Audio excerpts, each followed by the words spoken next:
Hola, buenas noches. Son unos carcamanes. Quieren fundir al banco por rédito político. Palabras más, palabras menos. Esto fue lo que dijo hoy el presidente del Banco República, refiriéndose a los legisladores del Partido Nacional que han presentado y han ampliado la denuncia penal por el caso Pluna y por el aval a la empresa Cosmo. ¿Qué dice? ¿Qué responde el Partido Nacional? Entre otras cosas, sobre esto vamos a hablar con el presidente del honorable directorio del Partido Nacional, con el senador Luis Alberto Heber, en minutos nada más aquí en nuestros estudios. Además, bueno, parece que no hay demasiado margen, aunque hay cierta estabilidad en materia financiera para ANCAP, no hay margen, por lo menos por ahora, para bajar los precios de los combustibles. ¿Por qué? ¿Por qué se toma esta medida? El dólar está planchado, el precio del crudo está por debajo de la referencia que ha tomado ANCAP. ¿Cuál es el argumento? Bueno, sobre ese y otros aspectos vinculados a la empresa petrolera estatal también vamos a conversar aquí en nuestros estudios. Ya nos acompaña y conversaremos con él en instantes, con el vicepresidente de ANCAP, con Germán Riet. Y además una evaluación a propósito de lo que fue la noticia mundial esta semana, la reelección de Barack Obama en los Estados Unidos.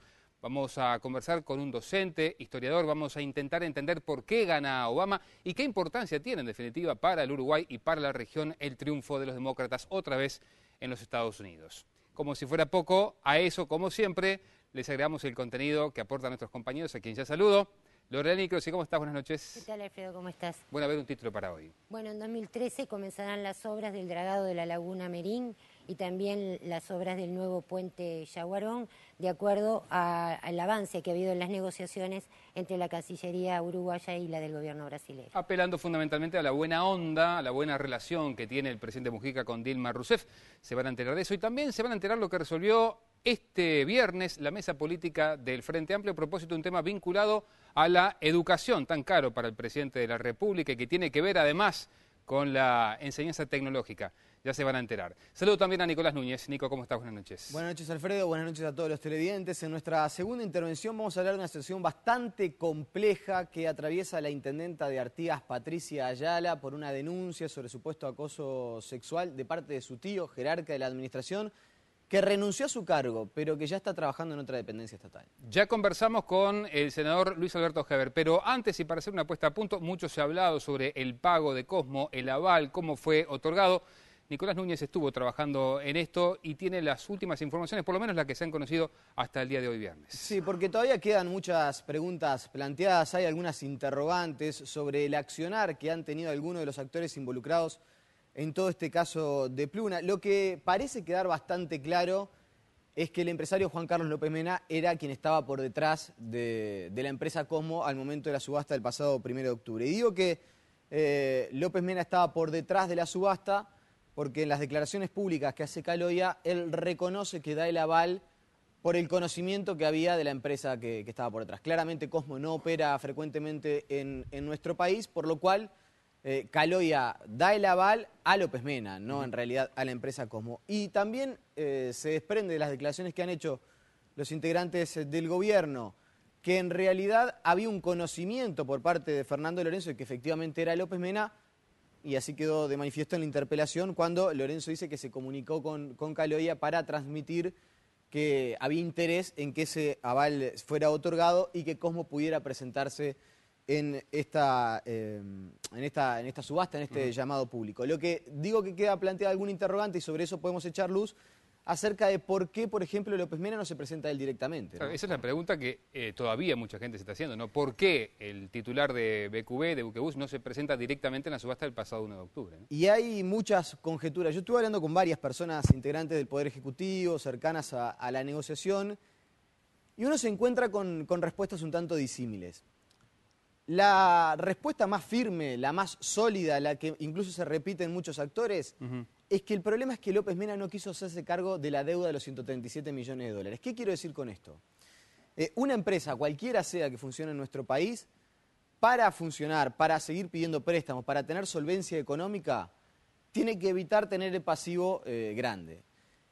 Hay quienes dicen que si López Mena se hacía cargo de los 137 millones de dólares, se iba a quedar con un margen de maniobra y de endeudamiento muy acotado para proseguir con las tareas o con su desempeño empresarial, no solamente en lo que tiene que ver con el tema del transporte aéreo, sino también fluvial y con sus emprendimientos. Entonces, por eso es que López Mena piensa en esa maniobra, si quiere, en esa vía de conseguir una empresa tercera que se presente a la subasta, que ofrezca 137 millones de dólares y después alquilarle él los aviones y quedarse con las frecuencias. Y a propósito del cobro del aval, da la sensación que por estas horas se ha primado aquella vieja frase del presidente de la República, ¿no? Que ha primado lo político por sobre lo jurídico. Sí, y es otro dato llamativo porque yo el día miércoles tenía la información de que era muy difícil que el aval pudiera ser cobrado. ¿Por qué? Y esto excedía al Banco República, a la aseguradora e incluso a Cosmo. La información que yo tengo es que hubo un error en el documento que el fideicomiso le da a Cosmo para poder presentarse. Ese error que el departamento jurídico del Banco República entendía era insalvable, bueno, permitía que la aseguradora argentina Boston no pagara el aval. Parece que las negociaciones, el diálogo entre el Poder Ejecutivo y seguramente López Mena, esto no puede ser confirmado, pero seguramente fue así, permiten que la empresa misma diga, bueno, está bien, yo reconozco que tengo que pagar. Jurídicamente, el aval no iba a ser cobrado. Lo que pasa es que muchas veces en estos casos priman otras cuestiones, otros diálogos, y bueno, seguramente por ahí se facilitó la posibilidad del cobro y hubo un reconocimiento por López Mena que quizás, como la maniobra no salió como él pensaba, bueno, a fin de evitar algún encontronazo más con el Poder Ejecutivo, termina saldando esta deuda de 13.6 millones de dólares. Hoy mismo se confirma que en las últimas horas quien mantuvo un contacto con el empresario argentino, con Juan Carlos López Mena, fue el nuevo secretario de Presidencia, Homero Guerrero, y por allí salió esta solución política por encima de lo jurídico. Han pasado, como ustedes ven, muchas cosas que ha involucrado también al Partido Nacional, y es por eso que ya vamos a recibir con mucho gusto aquí en nuestros estudios al presidente del honorable directorio del Partido Nacional, senador Heber. ¿Cómo le va? Buenas noches. Buenas noches, un placer estar acá y muchas gracias por la invitación. Muy bien. Si le parece, senador, lo invito de arranque nomás a escuchar brevemente lo que hoy en Radio Carve decía el presidente del Banco República. ¿Le parece? ¿Tendré que escuchar de vuelta? A ver. Buah. La aseguradora había constituido una póliza perfectamente válida y un conjunto de carcamanes dudó, sin ver la póliza, de que la misma fuese válida. Lo hicieron todo para hacer un show mediático y político para atacarme personalmente. Entonces, lo hicieron deliberadamente, tal vez para ganar un voto. Por eso digo que son carcamanes, ¿no? Es un carcamán. Qué palabra vieja, ¿no? Antigua. Porque hay que explicar lo que es. A mí me hubiera gustado, o me hubiera dolido, mejor dicho, si hubiera dicho mintieron, faltaron a la verdad, pero eso no dice.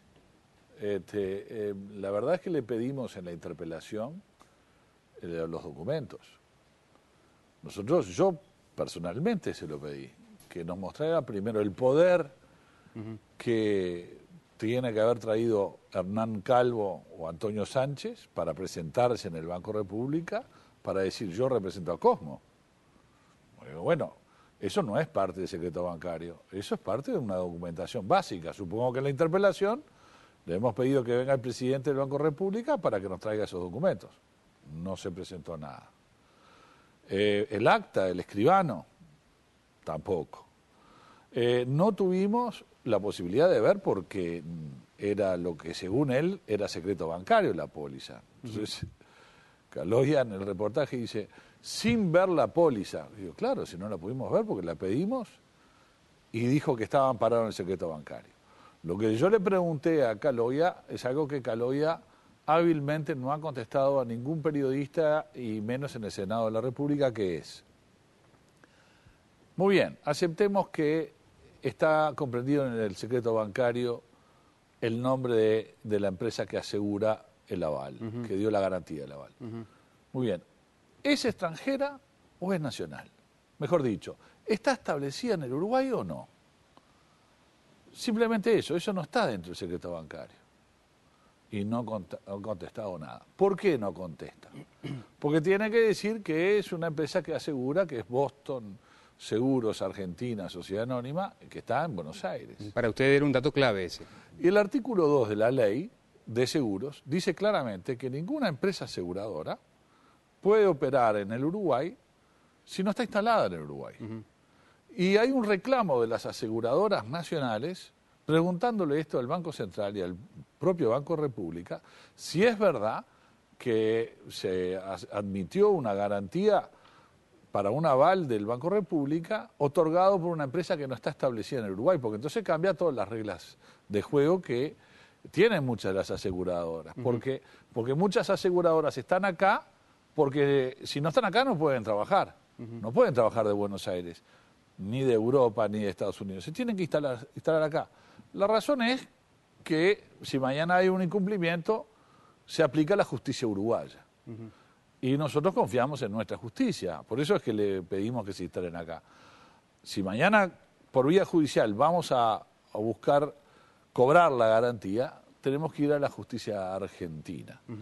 Y con todo respeto, yo digo que no es confiable para nosotros la justicia. Lo que señala Caloia es que de alguna manera se saltearon algunos elementos administrativos porque había una premura en resolver un caso que acusaba al Uruguay. Y decía él, si se hubiera trancado un aval por cuestiones burocráticas, ay, mamita, ¿cómo me hubieran pegado también? No. Bueno, por burocracia sí, por exceso de documentos no.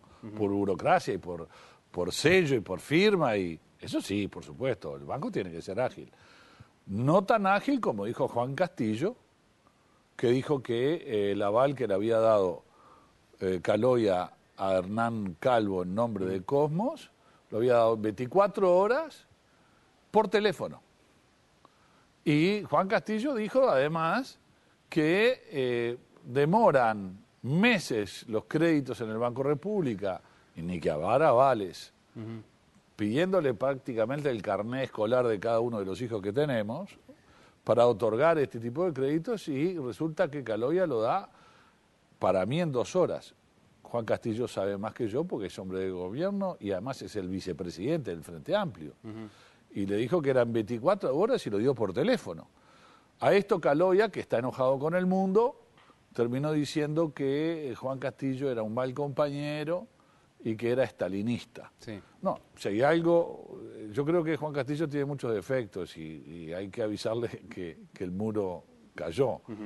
Pero si hay algo que no es estalinista es justamente decir que tiene que haber transparencia. ¿Usted cree? Si hay algo que no es estalinista en el mundo es la transparencia. Lo de Stalin es todo ocultamiento, todo Estado, todo corrupción, como fue el sistema que tuvieron en la Unión Soviética.